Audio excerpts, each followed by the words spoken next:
Baik, kita mulai saja.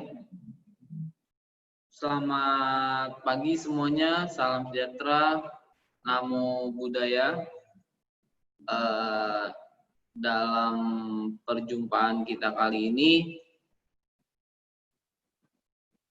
saya akan membahas pembelajaran mengenai atletik, ya, yang dimana sebelum masuk ke atletik kita sudah membahas mengenai permainan bola besar. Ya, saya sedikit nge-review ya tentang permainan bola besar, yang dimana minggu-minggu sebelumnya kita bicara mengenai sepak bola, bicara mengenai bola voli, bicara mengenai bola basket.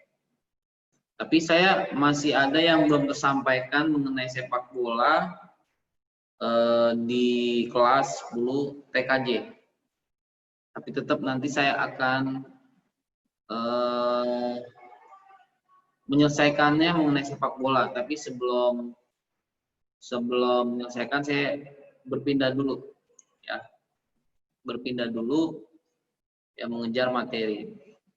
Sekarang kita membahas mengenai atletik, ya. Definisi atletik secara umum, ya, merupakan kumpulan cabang olahraga dalam peningkatan fisik seperti berjalan, berlari, melempar, melompat, ya. Jadi secara definisi atletik merupakan kumpulan cabang olahraga untuk peningkatan fisik, ya, dengan cara berjalan, berlari, melompat, melempar. Arti kata atletik itu asal muasalnya sejarahnya dari Yunani, dengan bahasa Yunaninya yang dibilang athlon atau lomba atau pentas atau kontes, ya. Jadi orang Yunani ini 776 sebelum Masehi itu sudah ada, ya, arti kata athlon, ya, atau pentas atau lomba. Yang dimana apa yang dipentaskan itu, yang dimana olahraga tersebut dahulunya minim sekali untuk menggunakan peralatan. Tapi kalau saya pribadi menyebutnya, atletik adalah mother of the sport. Artinya mamanya olahraga. Kenapa saya bilang, saya mengartikan atlet itu mother of the sport, mamanya olahraga? Karena semua olahraga yang ada di dunia ini pasti menggunakan cabang olahraga tadi, ya. Olahraga mana yang tidak menggunakan berjalan, olahraga mana yang tidak menggunakan melempar, olahraga mana yang tidak menggunakan melompat, olahraga mana yang tidak menggunakan berlari. Semuanya pasti ada unsur-unsur dari gerak atletik. Paham ya? Jadi kalau saya mengartikannya sendiri, ya saya bilangnya atletik itu adalah mother of the sport, mamanya olahraga. Paham ya?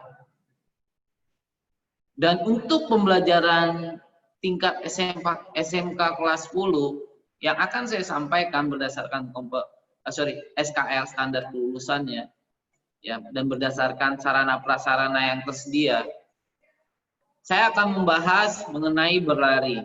Saya akan membahas mengenai melompat. Saya akan membahas mengenai melempar. Berjalan bukannya nggak dibahas, tapi kalau berjalan itu tidak ada dalam ke arah standar kelulusan. Tapi kalau perlombaannya ada tuh jalan cepat, ya. Ada perlombaan jalan cepat yang dimana di situ banyak atlet-atlet profesional yang melakukan jalan cepat. Kalau kita yang Yang awam mungkin bisa bilangnya itu jogging, tapi sebenarnya dia jalan. Paham ya? Dan saya di sini di kelas 10 sekarang ini saya akan menyampaikan atletik mengenai cabang olahraga berlari. Melempar dan melompat itu nanti di tingkatan kelas 11. Saya akan bahas mengenai berlari. Berlari macam-macam juga nih. Ada lari jarak pendek, ada lari jarak menengah, ada lari jarak jauh, ada juga lari estafet, ada juga lari halang rintang. Ya. Ada 5 jenis lari. Tapi untuk tingkatan SMK, lari halang rintangnya karena terkendala dengan media sarana prasarana, saya tidak mengajarkannya. Saya 4 aja, lari jarak pendek, jarak menengah, jarak jauh, dan lari estafet. Paham ya? Pada saat berlari, di situ nanti poin-poinnya adalah gimana cara berlari yang baik. Ya, indikator pembelajaran di atlet ini di berlari gimana kalian nanti akan melakukan berlari dengan baik. Artinya berlari dengan baik, saat berlari lengannya harus diayun, lalu langkah kakinya harus diangkat sebisa mungkin tumit bagian belakangnya menyentuh ke bokong, pahanya diangkat tinggi. Nanti pada saat kita berjumpa saya akan mentutorialkannya, tapi di sini saya mungkin kalian secara audiovisual dulu memahami dulu gimana berlari yang baik. Ya.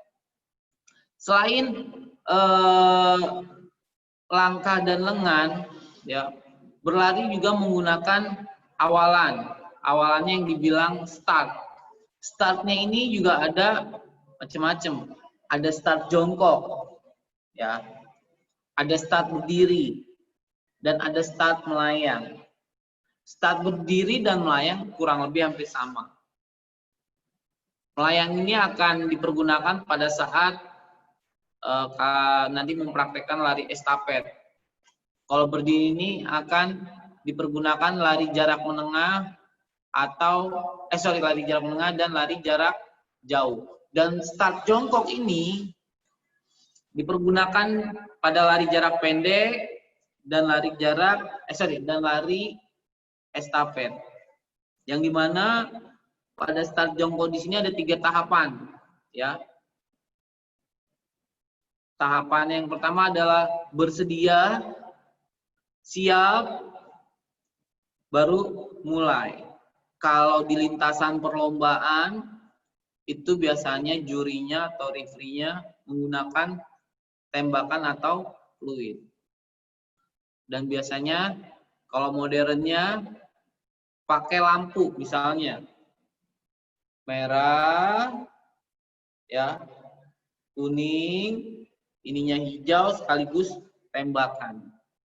Tapi kalau tingkatan pembelajaran sekolah, saya menggunakannya bersedia. Yang dimana bersedia itu harus posisinya seperti apa. Nanti pada saat Zoom saya akan menjelaskan. Tapi saya menginformasikan saja seperti dulu. Posisi bersedia harus seperti apa, siap seperti apa, iya seperti apa. Dan di situ ketika sudah ya, baru kalian harus berlari dengan tanganan diayun, angkat kakinya. Agar apa sih? Agar kamu menambah kecepatannya lebih cepat. Paham ya? Jelas ya? Jadi tadi pertama start jongkok, lalu pada saat berlari tangan harus diayun, kaki harus diangkat-angkatnya, tapi artinya bukan seperti melompat ya, artinya nggak diseret. Gimana dengan start berdiri? Gimana dengan start melayang? Start berdiri pun sama, aba-abanya dengan bersedia, siap, mulai, atau yang tadi pakai lampu dan segala macamnya. Tapi dia tidak jongkok, dia berdiri dengan posisinya misalnya bersedia, dia berdiri tegak, siap, agak maju sedikit kaki langkahnya 1 langkah, posisinya agak bungkuk, begitu ya dia akan mulai berlari. Melayang gimana? Kalau melayang pengoperan saat estafet, mestinya siap. Dia akan melayang, dia akan menerima. Nanti akan saya bahas ketika nanti kita masuk di lari estafet. Ya, paham ya? Lalu, peralatan yang dibutuhkan dalam berlari. Kalau tingkatan-tingkatan perlombaan ada yang namanya start block yang dimana posisinya seperti ini. Start block ini merupakan tempat bertumpunya kaki, ya. Jadi kaki telapak kaki ini misal start block, ini start block, ini kaki akan nempel di sini, ini akan di sini. Ya. Kakinya bersedia seperti itu dan lengannya itu nanti di belakang garis, paham ya? Lengannya itu di belakang garis yang dibilang start block. Selain start block, peralatan yang dibutuhkan lintasan atau lapangan, ya, lapangan yang terbuka. Indoor pun bisa asal mempunyai luas yang sesuai. Seperti kita SMK, kita ada lapangannya walaupun indoor itu sesuai untuk melakukan lari jarak pendek. Kenapa?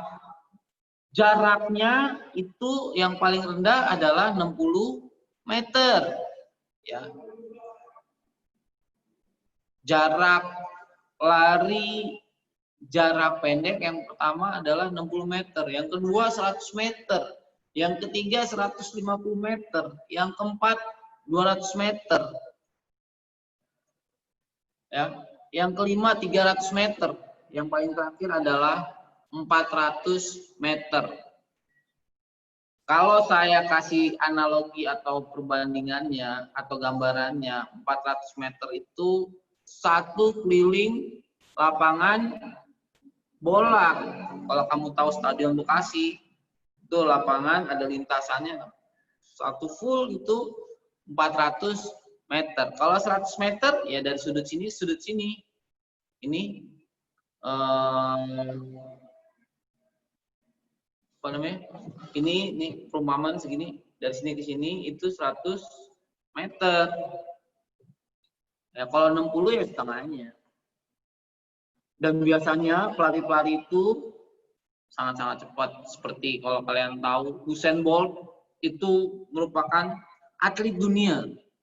Ya, atlet dunia lari jarak pendek.